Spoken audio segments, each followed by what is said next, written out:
Bella a tutti raga, qui Miro ed eccoci qua in questo nuovo video improvvisato, infatti penso che non avrà nemmeno la copertina perché non c'ho il tempo materiale di farla, eventualmente se riesco al volo proprio la faccio dopo.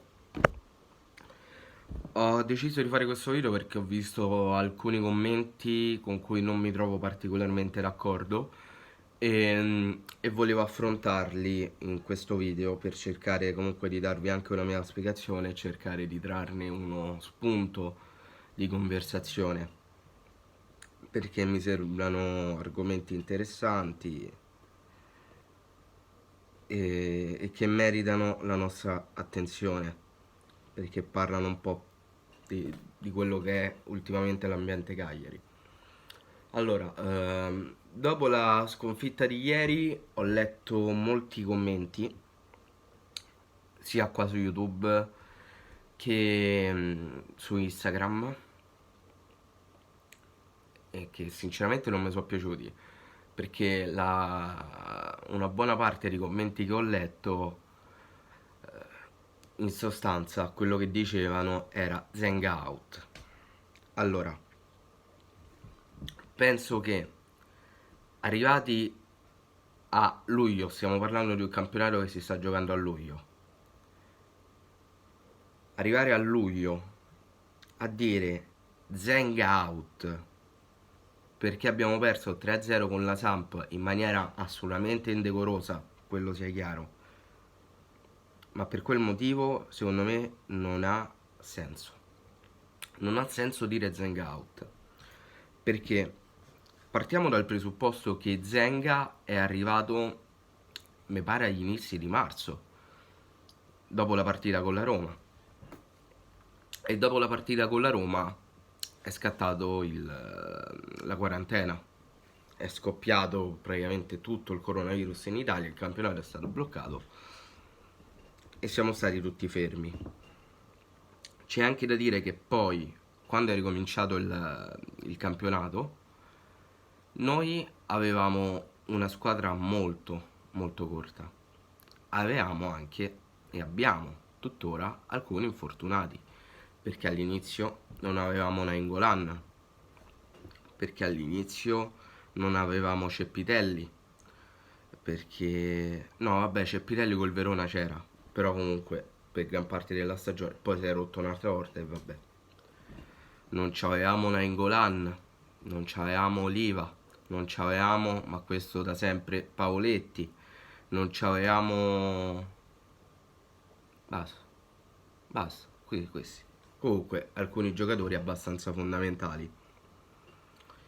Infortuni, squadra corta, sono pochi gli allenatori che ti riescono a fare miracoli e Zenga non è stato preso per fare un miracolo, parliamoci chiaro. Bisogna anche capire il motivo per cui è stato preso Zenga. Perché è stato preso Zenga? Ho letto gente che, vabbè, è stato inutile fare il cambio, cioè potevamo tenere Maran. Cioè, siamo arrivati a scrivere delle cose allucinanti. Perché dovevamo tenerci Maran? Abbiamo fatto sta cappellata di partita con la Samp.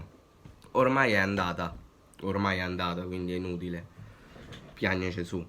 Ma arriva a dire che tanto è inutile, è stato inutile il cambio di allenatore perché se potevamo tenere Maran, sinceramente non la vedo come una cosa molto logica, ecco. Perché stiamo parlando di tutti i te, non di allenatore in primis, ma proprio di persona diverse. Al Cagliari serviva uno che ci avesse le palle. E a Zenga gli si può di tutto, gli si può di tutto, ma no che non ci abbia le palle. Che poi, sinceramente, vedendomi le partite senza la telecronaca, posso essere d'accordo dicendomi che io sinceramente in panchina Zenga non lo riconosco. Perché non è che sproni più di tanto la squadra. Io lo sento solo di bravo, bravo. Daniele, bravo. Valu, bravo. Cioè, lui dice sempre solo bravo. Però vabbè. Poi c'è anche da dire che abbiamo ricominciato il campionato quando? a maggio, giugno. Cioè stavamo a giocare delle partite in giorni allucinanti. Stiamo a giocare partite a giugno, luglio, agosto. Cioè bisogna mettere in conto anche questo. Non bisogna usarla come giustificante, attenzione. Però bisogna metterla nel conto, perché in questo caso, facendo un mix di tutto, si riesce a capire il motivo di tutta questa situazione. E regà, giocare a luglio alle 7:30, alle 5, alle 10 meno un quarto, con sempre la stessa squadra perché tu non c'hai i ricambi giusti, ecco che succede. Ecco che succede. E lì, però, per quanto io dica, comunque Zenga non c'ha le colpe, lì un po' di colpe ce l'ha Zenga, perché, ripeto, tanto la salvezza l'abbiamo ottenuta, ok? Anzi, anzi, siamo ripartiti dalla stessa situazione con cui avevamo terminato il campionato, giusto per farvi capire. Perché noi, quando è scattata la quarantena, il campionato, stavamo a 7 punti dall'Europa League e a 7 punti, stavamo 7 punti sotto l'Europa League e 7 punti sopra la zona di retrocessione. Adesso è la stessa identica cosa perché stiamo a 12 punti dalla zona Europa League, dal Milan, e a 12 punti dal terzultimo posto. Non è cambiato una minchia, stiamo sempre allo stesso punto di prima. Sempre. E bisogna capire appunto che questo è anche un campionato falsato per tutto questo. Io continuo a ripetere che secondo me il campionato non sarebbe dovuto ricominciare, ma mai nella vita, perché è veramente un qualcosa di allucinante giocare così.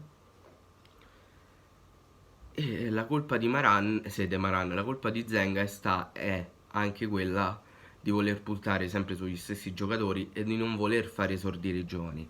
Perché a parte Carboni, nonostante convochi sempre, se non mi sbaglio, Lombardi e Ladinetti, continua a non farli giocare. Giocatori che, se non mi sbaglio, poi sono due centrocampisti. Io un po' defiato a Nandez e a Rog glielo darei. Perché tanto che senso ha schierarli se ormai non ti combatti nulla? Fagli giocare una, due partite, anche solo per provarli. Tanto peggio de perde, che ci può capitare? Perché tanto se ieri avessimo perso 3-0 o 10-0, la solfa sarebbe cambiata poco. Sarebbe cambiata poco. Siamo stati comunque umiliati. Ma siamo stati noi in primis, a umiliarci. Quindi, regà, di Zenga out, secondo me è una cosa che non sta veramente né in cielo né in terra, ma nella maniera più totale. Poi volevo dire un'altra cosa sulla squadra, ma mi sono scordato. Vabbè, poi se mi è in mente dopo lo ridico. Poi un'altra cosa che ho letto molto, che sinceramente mi sono pure rotto abbastanza al cazzo de legge, perché non è possibile, è il dibattito da Cragni e Olsen. Allora, partendo dal presupposto che io tendo a, diciamo, stare dalla parte di Cragno, ecco. Però, gente che ancora continua a scrivere, se ci fosse stato Olsen questa non l'avremmo persa, se ci fosse stato Olsen non avremmo subito quel gol. E mo che cazzo è? Non posso rispondere. Vabbè, richiameranno, scusate un attimo. Imprevisti, imprevisti. Sadi, se ci fosse stato Olsen, quel gol non l'avremmo subito, quella partita non l'avremmo persa, eh. Regà, regà. Ammesso e non concesso che questo sia vero, però ammesso e non concesso. Ormai Olsen non è più un giocatore del Cagliari. Che senso ha fare sti paragoni? Che senso ha fare questi paragoni? Perché può anche essere vero, non lo metto in dubbio. Non lo metto in dubbio perché comunque Olsen è un ottimo portiere, come penso sia un ottimo portiere anche Gragno. Tutti e due hanno dei lati positivi e dei lati negativi, dei pro e dei contro. Ma ogni volta che il Cagliari perde, sentirmi dire Ma se c'era Olsen non avremmo persa. Regà, Olsen non c'è più. È inutile fare questo discorso. È inutile. È inutile. Olsen non è più un giocatore del Cagliari. Che senso c'ha ribadire sto concetto? Che senso ha? Perché se dobbiamo attaccare a quelli che non ci abbiamo piuttosto che a quelli che ci abbiamo? Pensiamo a Cranio, non pensiamo a Olsen. Tanto Olsen ormai è andato. Basta, basta. Basta fa sti paragoni di merda. Perché tanto poi non portano a nulla. Non portano a nulla. Perché tanto, come dico sempre, con i se e con i ma la storia non si fa. Se ci fosse stato Olsen. Ma Olsen non c'è. E non lo sapremo mai come sarebbe andato a finire se c'era Olsen. Quindi, raga, basta. Basta perché non se ne può più. Non se ne può più. Poi, l'altro punto che mi sono scritto sono i 40 punti. È innegabile come il Cagliari una volta raggiunti i 40 punti abbia mandato a fanculo il campionato. È innegabile, è palese. È palese. E sinceramente, volete sapere una cosa? Io sono d'accordo. Perché? A giocare... Ecco quello che volevo dire. Ecco. Magari, dato che ho detto prima che si gioca in estate con questo clima e tutto quanto, molti mi diranno, ma anche gli altri giocano ogni 3 giorni d'estate. E io ripeto, faccio questo esempio. Vanno mai i vostri genitori, per chi andava a scuola o per chi ancora ci va, vanno mai rotto il cazzo dicendo, che ne so, per un compito, a me personalmente è successo, tu hai preso 5 mentre quello ha preso 7. Io non sono lui come lui non è me. Per dirvi, regà, il Sassuolo non è il Cagliari. Il Sassuolo sta in formissima, non pare che gioca ogni 3 giorni. Stessa cosa l'Atalanta. Però giocano comunque ogni 3 giorni. Siamo cose differenti. Lo stesso discorso non vale per forza per tutte le squadre. Perché è vero che tutti giocano ogni 3 giorni, ma non tutti hanno gli stessi giocatori che possono reagire in maniera differente. Regà, è un discorso di merda se fate questo. Cioè, è un discorso di merda se dite, ma pure gli altri giocano ogni 3 giorni. Ma gli altri non c'hanno Birsa in squadra, gli altri non c'hanno Ionida in squadra, gli altri non c'hanno gli stessi giocatori che ci abbiamo noi. È ovvio che reagiscono in maniera diversa. Poi ci possono stare squadre che reagiscono in maniera simile e squadre che possono reagire in maniera totalmente opposta. Ma usare questo come giustificante perché alcuni stanno a fa bene non ha senso, non ha veramente senso. E stavo dicendo, se abbiamo una squadra a pezzi, abbiamo una squadra che ha delle carenze, in difesa in primis, e si gioca un pezzo di campionato totalmente falsato ogni 3 giorni d'estate e tu il massimo che potevi ottenere l'hai ottenuto perché adesso il massimo che puoi ottenere l'hai ottenuto, basta. Non ha senso rischiare di andare avanti. Cioè, rischiare. Ormai stavamo a 12 punti. Il Milan in forma, il Sassuolo in forma. Infatti domani, se domani, sabato secondo me ci vuole il pallottoliere, ma speriamo di no.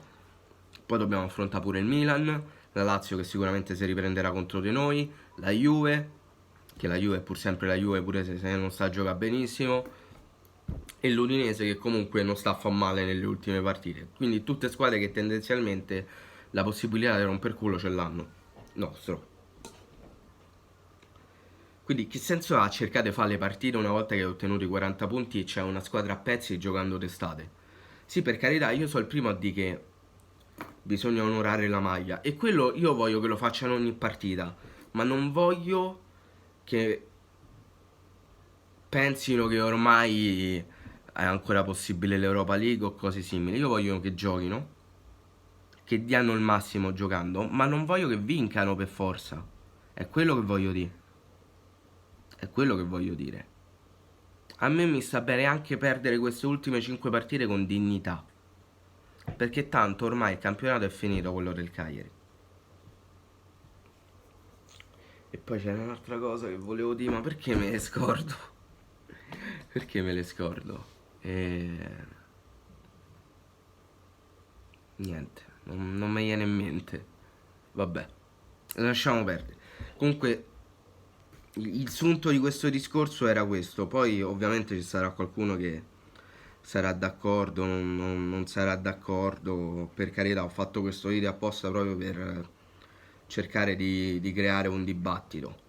Quello è il mio intento. Però, regà, cioè, principalmente Zenga out, anche no, veramente, perché secondo me non c'ha senso di esistere sto Zenga out, ma nella maniera più totale. Maledizione, maledizione, che annata di merda, è un'annata veramente di merda, veramente veramente di merda. Ecco che volevo dire, vedi? Poi ho temporeggiato perché tanto mi sarebbe venuto in mente. Abbiamo la possibilità, perché qualcuno mi ha anche detto, tanto ormai che li fai esordi a fare i giovani.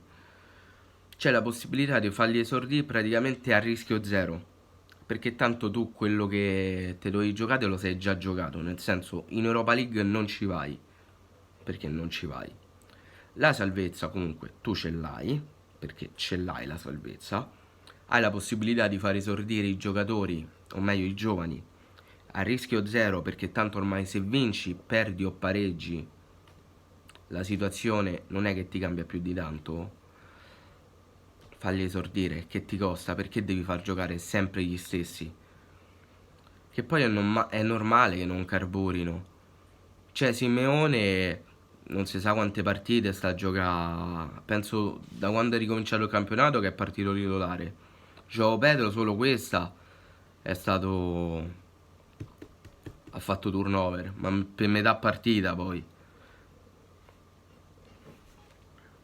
Il centrocampo quello è, il centrocampo quello è.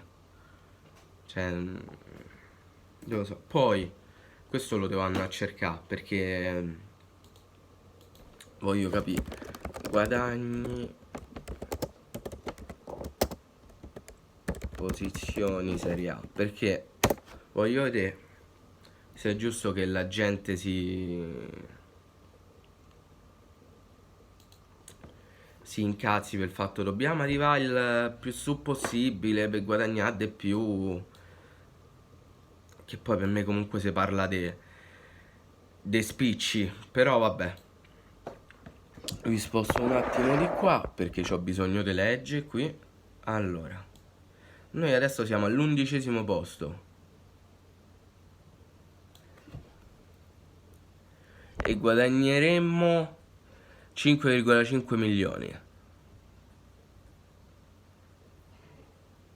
Se arriviamo decimi ne guadagniamo 6,3. Se arriviamo noni ne guadagniamo 7,4. A me sinceramente tutta sta differenza per 1-2 milioni, cioè regà, stiamo a parlare di spicci, palesemente, palesemente stiamo parlando di spicci, perché sì che ok, la situazione attuale è quella che è e ogni introito è buono, però stiamo a parlare di spicci, sostanzialmente stiamo a parlare di spicci, e fa la guerra per sti due spicci, cioè, anche no, dai, anche no. Comunque, ragazzi, il video finisce qui, bello lunghetto. Fatemi sapere voi qua sotto cosa ne pensate. E detto questo, noi ci becchiamo in un prossimo video. Bella.